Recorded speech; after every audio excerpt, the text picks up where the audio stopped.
በስመ አብ ወወልድ ወመንፈስ ቅዱስ አሐዱ አምላክ አሜን። ስንክሳር ታኅሳስ 25 አንድ አምላክ በሚሆን በአብ በወልድ በመንፈስ ቅዱስ ስም ታኅሳስ 25 በዚች ቀን ከግብፅ ደቡብ ጻ ከሚባል አውራጃ መንጹ ሰብራ ከምትባል ከተማ የከበረ አባት ዮሐንስ ከማ አረፈ። የዚህም ቅዱስ ወላጆቹ እግዚአብሔር የሚፈሩ ምዕመናን ከእርሱም በቀር ልጅ የላቸውም። በዚህም ዓለም በሰርጉ ደስ ይላቸው ዘንድ ወደው ለሕዋ ደም ግባቷ ያማረ ድንግል ብላቴና ያለ ፍቃዱ አጋቡት። ወደ ጫጉላ ቤት በሌሊት ገብቶ ዘውትር እንደሚጸልይ ቆሞ ወደዚያች ብላቴናዋ ቀረበ።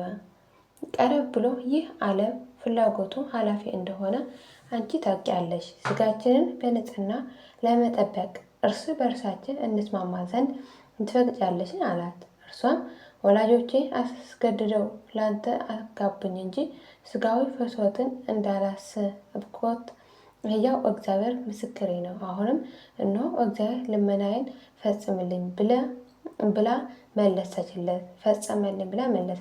ከዚህም በኋላ ድንግልናቸውን በንጽሕና ይጠብቁ ዘንድ ሁለቱም ተስማምተው በአንድነት በአንድ አልጋ ላይ እየተኙ ብዙ ዘመናት ኖሩ። የእግዚአብሔር መልአክ ከሰማይ በመውረድ ክንፎቹን አለበሳቸው ያድራል። ከጽድቃቸውንም ብዛት የተነሳ ማንንም ያልዘራትና ያልተከለባት የወይን ተክል እግዚአብሔር በቤታቸው አበቀለ። አድጋ ወጥታ ከቤታቸው ጣሪያ በላይ ተንሳፈፈች። እርሷም የድንግልናቸው መጠበቂያ ታመለክታለች። ይህ ስራ በሰው ተፈጥሮ ላይ ይከብዳልና። ሁለት ወጣቶች በአንድነት የሚተኙ ሆነው ድንግልናቸውን ጠብቀው ሲገኙ ከቶ የፍላጎትን ሀሳብ አይነሳም። እሳትን የሚያታቀፍ ስጋውን የማይቃጠል ማን ነው? የእግዚአብሔር ረድኤት የምትጠብቀው ካልሆነች ወላጆቻቸውንም ብዙ ዘመን ሲኖሩ ልጅ እንዳልወለዱ ባዩ ጊዜ ጎልማሶች ስለሆኑ መሰላቸው። ከዚህም በኋላ የከበረ ዮሐንስ ከማየም ከም ማለት ነው እንዲህ አላት። እህቴ ሆይ እኔ ወደ አስቄጥስ ገዳም ሄጄ እመነኩስ ዘንድ እሻለሁ፣ ግን ያላንቺ ፍቃድ ምን ማድረግ አይቻለኝም። እርሷም የምትሻውን አድርግ፣ እግዚአብሔር ከእኔ የተፈታህ ያድርግህ አለችው። ይህንን ባለችው ጊዜ ወደ ደናግል ገዳም ወሰዳት። በዚያም መንኩሳ አበምኔት ሆነች። ድንቆች ተአምራቶችንም የምታደርግ ሆነች። እግዚአብሔርን አገለገለችው። የከበረ ዮሐንስ ከማም ወደ አስቄጥስ ገዳም ይሄድ ዘንድ በወጣ ጊዜ ፊቱ የሚያበራ ሰው ተገለጠለትና ስለ አመጣጡ ጠየቀው። ዮሐንስ ከማም እግዚአብሔር ከፈቀደ እኔ መነኮስ መሆን እሻለሁ አለው። ያም ፊት የሚያበራ እንዲህ ብሎ መከረው። ከአባ መቃርስ ገዳም ወደ ሚኖር ወደ ከበረ አባ ዳሩዲ በዓት ሄደ በእርሱ ዘንድ ኖር። እርሱንም የምንኩስናንም ስርዓት ያስተምረ። ያም ፊቱ ብሩህ የሆነ ወደ አባ ዳሩዲ በዓት እስከ አደረሰው ድረስ እያጽናናው አብሮት ተጓዘ። ይህ አባ ዳሩዲም ተቀብሎ አመነኮሰው። እስከ ዕረፍቱም ጊዜ የምንኩስና ሕግና ስርዓት አስተማረው። ከዚህም በኋላ የእግዚአብሔር መልአክ ከአባ ዮሐንስ አጽር ገዳም በስተ ምዕራብ ሄዶ ለራሱ ከዚህ ማደሪያ ይሰራ ዘንድ አዘዘው። ወደዚያም በሄደ ጊዜ 300 ሰዎች ወደ እርሱ ተሰብስበው የምንኩስናውን ልብስ አለበሳቸው። ቤተ ክርስቲያን ለራሳቸው ማደሪያዎች ሰሩ። ስርዓትን ስጋና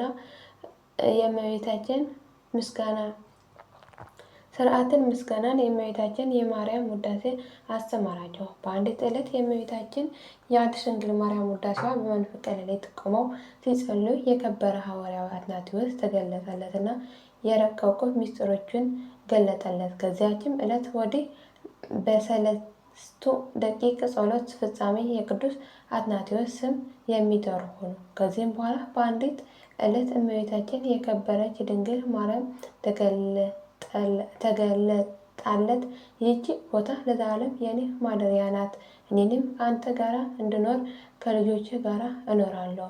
ስሜም በዚህ ገዳም ሲጠራ ይኖራል አለችው። ይህች እመቤታችን አምላክን በወለደች በቅድስት ድንግል ማርያም ስም የተሰራች ናትና።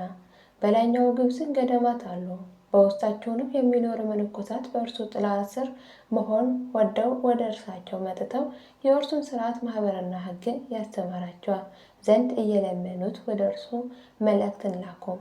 እርሱም ከደቀ መዛሙርቱ አንዱን ስሙ ሲኖዳ የሚባለውን ጠርቶ እኔ እስከምመለስ ለመነኮሳቱ ቆምላቸው አለው። እርሱም አባ ዮሐንስ ከላይኛው ግብፅ እስከሚመለስ በእግሮቹ ቆመ፣ አላንቀላፋም፣ በምድርም ላይ አልተኛም። በተመለሰም ጊዜ ቆሞ እግሮቹ አብጠው ተልተው ከእሳቸው ትል ሲወጣ አገኘው። አባ ዮሐንስም ልጄ ሲኖዳ ሆይ ለምን ይህ አደረገ? እኔ ቁሙላቸው ብዬ ያዘዝኩ ስለ እኔ ሆነህ እንድታስተዳድራቸው ስራቸውን እንድትቆጣጠር እንድታዛቸው ነበር አለው። እርሱም ከእግሮቹ በታች ሰገደ። አባቴ ሆይ ይቅር በለኝ፣ ከበጎ ስራ ምን አልሰራሁምና አለው። ከዚህም በኋላ ከዚህ ከኃላፊው ዓለም ድካም ተለይቶ በዘላለማዊ የተድላ ማደሪያ የሚያርፍበት ጊዜ ሲቀርብ ጥቂት ታሞ ነፍሱን በእግዚአብሔር እጅ አስረከበ። ለእግዚአብሔር ምስጋና ይሁን። እኛንም በዚህ አባት ጸሎት ይማረን፣ በረከቱም ከእኛ ጋር ትኑር ለዘላለሙ አሜን። ዳግመኛ ታኅሳስ 25 በዚች ዕለት በሚዶናውያን በሞዓባውያን ዘመን መንግስት የከበሩ 5ቱ መቃብያውያን በሰማዕትነት ሞቱ። ክፋትን የሚወዳት ስሙ ፂሩጻይዳን የሚባል አንድ ንጉሥ ነበር። ከስልጣኑም በታች የጸኑ ጭፍሮቹ አሉ። የሚያመልኳቸውን 50 በወንዶች 20 በሴቶች አምሳል የተሰሩ ጣዖቶች አሉት። በጠዋትና በማታ መስዋዕትን ያቀርብላቸው ሰዎቹንም እንዲሰሩ ያስገድዳቸው ነበር። ከብንያም ወገንም የሆነ ስሙ መቃቢስ የሚባል አንድ ሰው ነበር። ለእርሱ መልከ መልካሞች የጸኑ 3 ልጆች አሉት። ከእርሳቸውም ግስላውያን እንደ ዶሮ አንቆ የሚገድል አለ። በአንዲት ዓመታትም እንስሳ የሚገድል አለ። በአንድ ጊዜ ሰይፍን መዘዛም በሰልፍ ውስጥ ሞቶ ሰው የሚገድል አለ። እነርሱ ውበትና ግርማን የተሸለሙ ናቸው። ከሁሉ የሚሻል የልብ ውበትም እርሱ የሥጋ ሞትን ያልፋል፣ እግዚአብሔር የሚያመልኩ ናቸውና። ንጉሥም እናንተ አመፀኞች ለአማልክቶቼ እንዴት አትሰግዱም? አላቸው። እነርሱም በአንድ ቃል እኛ ለረከሱ አማልክቶቹ አንሰግድም፣ እኛንም አንተም ለፈጠረው ሕዝብን በእውነትና በቅንነት ትጠብቅ ዘንድ ላነገሥከው አንተ ግን ቸለል ብለህ ለዘነጋኸው እግዚአብሔር እንሰግዳለን እንጂ ብለው መለሱለት። ከዚህም በኋላ የተራቡ አራዊትን በላያቸው እንዲሰድዱ አዘዘ። እነዚያም ለቅዱሳን ሰግደው ተመልሰው ከካዳውያን 75 ሰዎች ገደሉ። በጭንቅም ወደ ማደሪያቸው መለሷቸው። እሊህም ቅዱሳን ወደ ወህኒ ቤት ጨመሯቸው። ሌሎች 2 ወንድማማቾች መጥተው ከእርሱ ጋር ረቃው። ንጉሡም 5ቱን ወንድማማቾች አይቶ እጅግ ተቆጥቶ ከሚነድ እሳት ውስጥ ይጨምራቸው ዘንድ አዘዘ። ነፍሳቸውን በእግዚአብሔር እጅ አስረከቡ። ከዚህም በኋላ የቅዱሳኑ ሥጋ አመድ እስከሚሆን ያቃጥሉ ዘንድ ዳግመኛ አዘዘ። እሳቱም ከቶ አልነካቸውም። ዳግመኛ ከባዶች ድንጋዮችን ከሥጋቸው ጋር አስረው ከባህር ውስጥ ያስጥሟቸው ዘንድ አዘዘ። ባህሩንም አልዋጣቸውም። ለዱር አራዊትና ለሰማይ ወፎች እንዲጥሏቸው አዘዘ። አዕዋፍም ክንፎቻቸውን ጋራ ጋርደው ሁላቸው 14 ቀኖች ኖሩ። ስጋቸውም እንደ ፀሐይ አበራ። ከዚህም በኋላ የቀብሯቸው ዘንድ አዘዘ። ከዚህም በኋላ ያንን የእግዚአብሔር ሕግ የዘነጋ ንጉሥ ሌሊት በአልጋው ላይ ተኝቶ ሳለ እሊህ ቅዱሳን ተቆጥተው ሰይፋቸውን መዘው በፊቱ ቆመው ታዩት።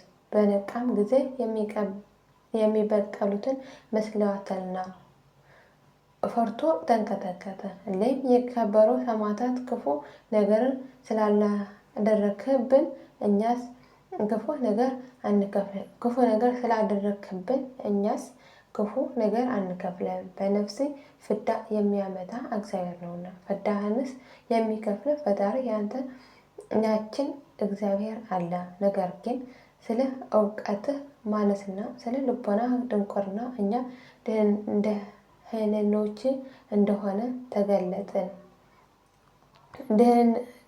ድህነኞች እንደሆን ተገለጥን ታየን።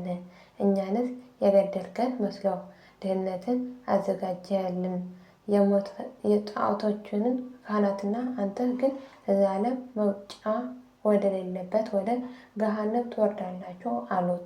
ከዚህም በኋላ ከእርሱ ተሰወሩ። ለእግዚአብሔር ምስጋና ይሁን። እኛንም በከበሩ ሰማዕታት ጸሎት ይማረን፣ በረከታችን ከእኛ ጋር ትኖር ለዘላለሙ አሜን።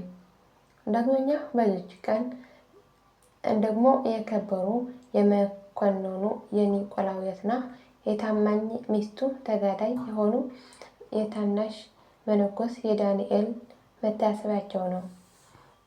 አሜን። በረከት ረድኤት ምልጃ ጸሎታቸው ከሁላችን ጋር ይሁን ለዘላለሙ አሜን። ታኅሳስ 25 ቀን ታስበው ተከብረው የሚውሉ ዓመታዊ ቅዱሳን በዓላት ቅዱሳን አምስቱ መቃብያን፣ ቅዱስ ዮሐንስ ከማ እና የተቀደሰች ሚስቱ፣ ቅዱስ ዳንኤል መነኮስ፣ ቅዱስ ኒቆላዎስ መኮንን።